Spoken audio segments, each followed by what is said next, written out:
Today, I'll be talking about the ethical and theological response to the United States opioid epidemic.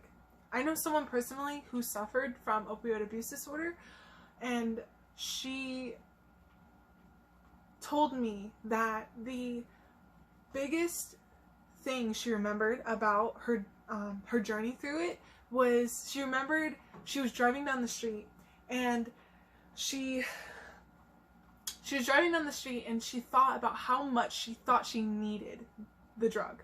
She thought she needed it to be happy. And she realized in that moment how bad it was. And she sought help very soon afterwards. She went to AA meetings, and to this day she's been over 10 years sober.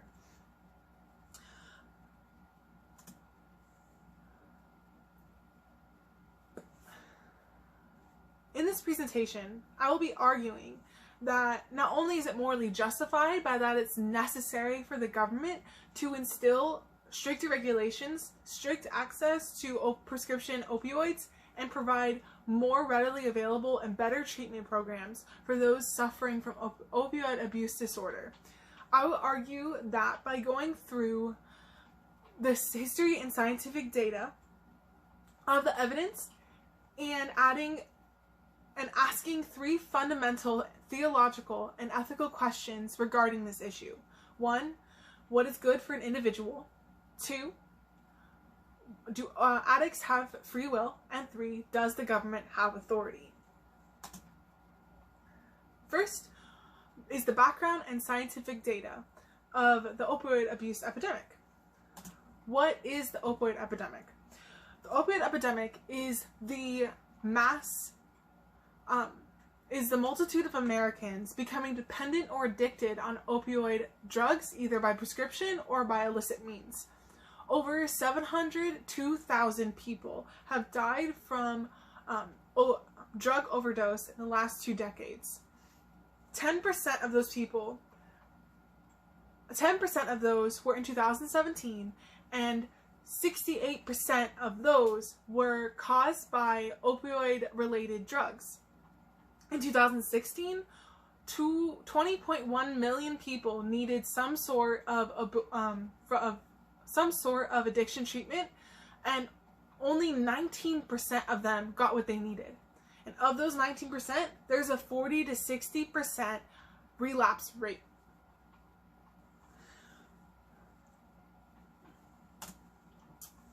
So how did it all start? In the 1980s to 1990s, there was an increase of patient satisfaction surveys. There are surveys that patient takes after their visit with their physician, and they basically rate the doctor.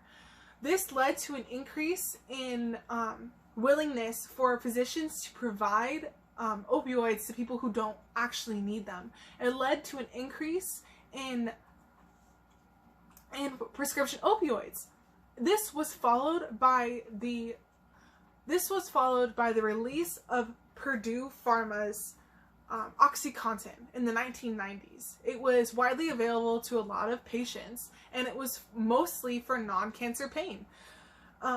This led to mass prescriptions of opioids, and Purdue Pharma advertised this drug as a 1% addiction rate. In actuality, it was much higher, because what they didn't count on were patients abusing them. It was not a 1% addiction rate if the drug was crushed, dissolved, injected, or snorted. Because crushing or dissolving the drug got rid of the release mechanism, so it led to a very euphoric sense of pleasure that many drugs do. And so this drug was highly abusive. Even though these drugs have a sense of danger to them, it's very important to understand that these drugs also are life-saving to many people who deal with chronic pain that hinders them every single day, and they need these drugs in order to function sometimes. And so 100 million people in the United States suffer from chronic pain, and only 50% of them feel that they've received adequate treatment for their pain.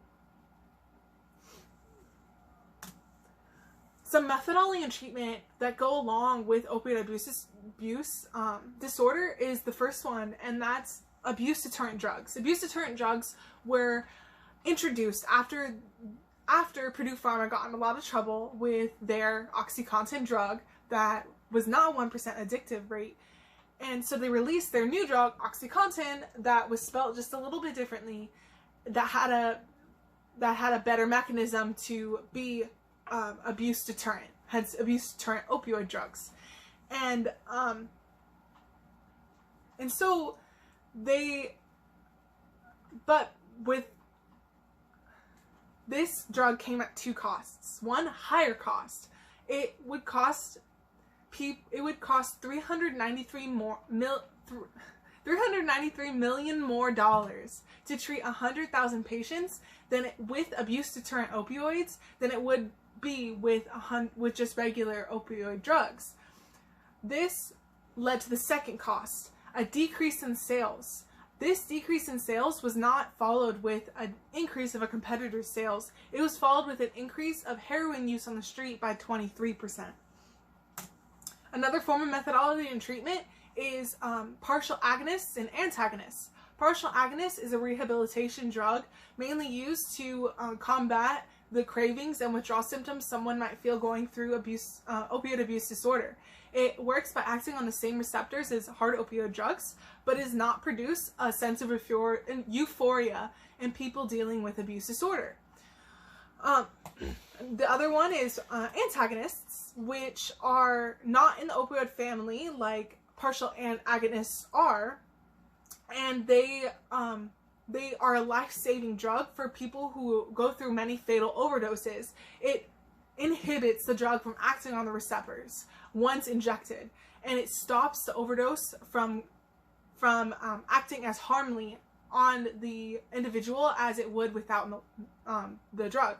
Naloxone is very common opioid antagonist, and it's used in many counties. However, not all the counties think it's a good idea because it might increase the rate of risky practices of opioid abuse. However, there isn't any data that supports that as of late. So what's being done today? The FDA has released a lot of mandates requiring the HCPs or healthcare practitioners to increase their education on this epidemic.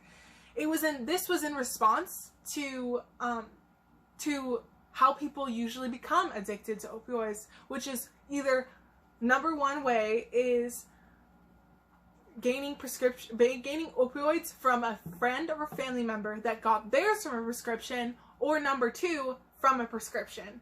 And so they wanted to decrease the amount of misprescriptions, people who don't need the drug getting the drug. However, this restriction is this restriction could harm people like Kate Mitchell, who deals with rheumatoid arthritis and fibromyalgia. Some days are really, really bad, and she needs to take mixes of medicine like codeine and acetaminophen. She needs to take those in order to just function throughout the day. But if it's harder for her to get those drugs, then it's going to be harder for her to live her life. Another example of things that have been done today is the HHS, the Health and Human Services Department. They posted a 5-step plan in 2017 that talks about better addiction treatment, better data, better resources, better research, things like that to help the progress of decreasing the opioid epidemic in the United States. The CDC also have donated millions of dollars to non-government treatment centers and also states to help aid the education in this epidemic. The problem with some of these pushes for education is that physicians are a little bit afraid that other physicians will be more timid to even prescribe opioid drugs because of this issue, that they won't be able to treat people with chronic pain if they're being told not to prescribe as many opioid drugs. My second part is ethics and theology, where I'll go over my 3 ethical and theological questions, the first of which is what is good for an individual? What is good for an individual in ethics and in ethical theories can be seen in many different forms. The first of which I'll talk about is by Spinoza, a philosopher. He says that goodness is measured by a level of usefulness. If something is useful, it's good for you. Hedonism says that good is causes pleasure. Anything pleasurable is good for you.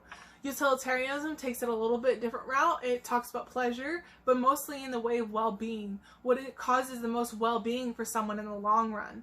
And individualism talks about how what is good is whatever an individual wants to do. An individual should not be restricted in what they want to do by outside moral laws, because this would be bad. Virtue ethics says what is good for an individual is to act like a virtuous person. Act like a virtuous person would act. And this is also seen in theological theory in 2 Peter 1:5-7. It talks about a chain relationship of virtues, that knowledge goes with goodness and knowledge goes with self-control. And so theory, goodness is then shown by self-control. In Galatians 5:19-23, Paul lists vices, talking about drunkenness, sexual immorality, things like that, and is directly juxtaposed with a list of virtues, such again including goodness and self-control. My second question, do addicts have free will? It is seen in a lot of Plato's writings talking about the human psyche, and in one of his writings in Protagoras, he talks about Socrates, and Socrates states that it would be illogical for an individual to go towards what is evil if he knows what is good. And so he would believe that an addict would believe what they're doing is good, because someone would not go towards what is evil if he knows what is good. However, R.J. Wallace states that addiction is a defect of the will, and addicts are more often than not unable to complete actions that align with their conscious beliefs. So R.J. Wallace states the opposite, that they go towards what they know is evil because it is a defect of their will. It doesn't align with their conscious beliefs. In another writing, Plato, Phaedrus, he talks about a charioteer and two horses, and one horse is mortal, one horse is spiritual. And even though the charioteer was just logical, even though the charioteer is controlling the two horses, and the charioteer is logical thinking and the spiritual horse is spiritual, the mortal horse will often overpower both of them and steer towards what that mortal horse wants to do as pleasure. And so even though there is logical and spiritual and mortal, more often than not, the mortal horse will overpower both of the spiritual and logical parts. In the theological portion of this question, we see Paul talking about free will in 1 Corinthians 6:12, where the maximum of free will, that even though we have free will and we're able to do whatever we want, that doesn't make everything unlawful. He talks about sexual immorality, that you are not your own slaves, that they're slaves to sin, that they were slaves to sin, but now we're slaves to God. And we are not our own. The problem is that does that regard to every individual? A commentator states that this slave to God and we are not our own, our body is a holy temple to God, kind of only regards to believers, and that we're slaves to God or slaves of God because we are believers in God. My last question, does the government have authority? This is often seen in anarchism and philosophy. And anarchism, most anarchists believe in a society full of non-coercive and productive interaction between individuals that is not overseen by a institutionalized form of government. And Robert Wolff says that a government cannot be legitimate because it would require its individuals to follow the laws just because there are laws, and by this, that means it is immoral. While other other philosophers take an anarchist route, but not so extreme. John Locke says a government is not legitimate unless the individuals under the government give over their political freedom voluntarily. He also says that a citizen would turn over some of their political freedom to the government to ensure the stability of the society. So it's more of an argument of, is the government a fundamental evil or not? In the theological side, we see a lot of different verses talking about abiding under government authority, such as in Titus 3:1 and 3:8. It talks about doing good works because it's good for all men under the authority. And in Romans is a common one. Romans 13:1 through 2 is very common to be used as a way of explaining why we need to abide under this authority. But we do need to take into account that Paul was talking to Jewish people under Roman rule who did not want to be under Roman rule, and he was also dealing with zealots at the time, and he was trying to basically keep the Christian congregation safe from any Roman oppression that might occur from the zealots or from any Christians who do not want to be under Roman rule. Not all authorities should be abided under, even though God calls us to abide under the authorities he's placed above us. That doesn't mean all governments are legitimate. As we see in Esther, the king wanted to kill all the Jews in his kingdom, but obviously that's not for God's rule. So Esther did everything she could to stop that from happening. And so we have to take into account that not all governments are legitimate. So my argument is that the government has the authority to make necessary changes in society because, one, what is good for an individual is their welfare in the long run and a fruitful life following in God's footsteps. Two, not enough has been done to combat this epidemic. And three, addicts do not have enough power to help themselves. So the negative effects of opioid abuse. There are many different kinds of belief systems that go with what is good for an individual. But the ones that most fall in line with what is being taught in the Bible is virtue ethics and utilitarianism. Paul listed virtues and vices of Christian life, and he urged people to live by the fruits of the Spirit and to know the differences between fleshly actions and actions spurned by the Holy Spirit. What is good for an individual as good and virtuous would be to practice self-control and not drunkenness. We've seen time and time again how opioid abuse disorder takes control of someone's life, resulting in bad relationships, ruining their work life, and ruining their personal relationships.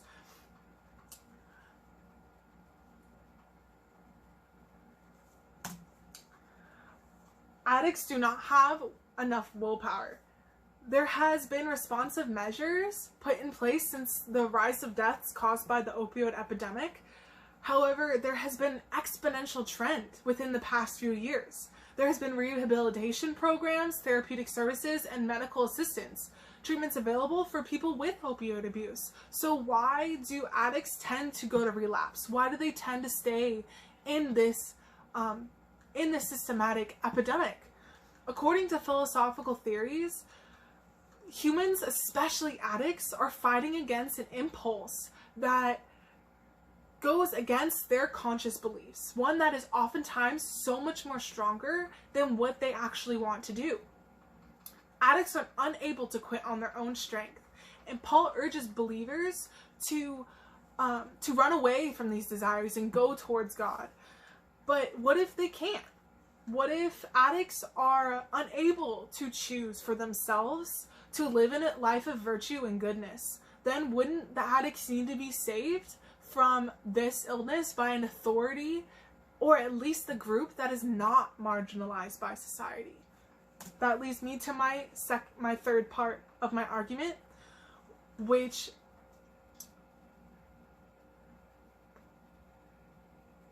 there has been revisions, money donated, programs set in motion, and goals set since the opioid epidemic started.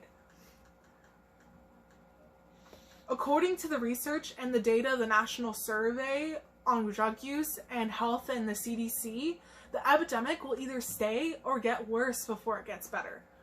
More readily available services such as MAT, medicine-assisted treatment, therapeutic service, and arguably more restrictions on prescription opioid painkillers. This needs to happen because this is how it started. It would be ignorant to say that restriction on opioid medication would be the save-all, would no repercussions at all, and this is how we fix it. But that's just not how it is. We have to take into account that there's people out there who need these medications to live daily. And this is where the government comes in to help back up these programs, to help give these physicians the proper education they need to prescribe these medications correctly to people who actually need them. And as when we decrease the amount of opioid medication on the market, we'll see an increase in drugs in the street. And this is where the government also fills in with MAT and with treatment programs and things they'll need to cushion the problem of what's going to happen. Because we already know it's going to get worse before it gets better. The government is morally justified because the government is already here. So it seems like it's a kind of relationship we are born into, just like family relationships. That the government, that doesn't have to be shown to be legitimate. The government is already here and it's been here for a while. The citizen is obligated to fall under, is obligated to support their government because it's been here for a while. Their citizenship by birth, and according to Wolf, legislative power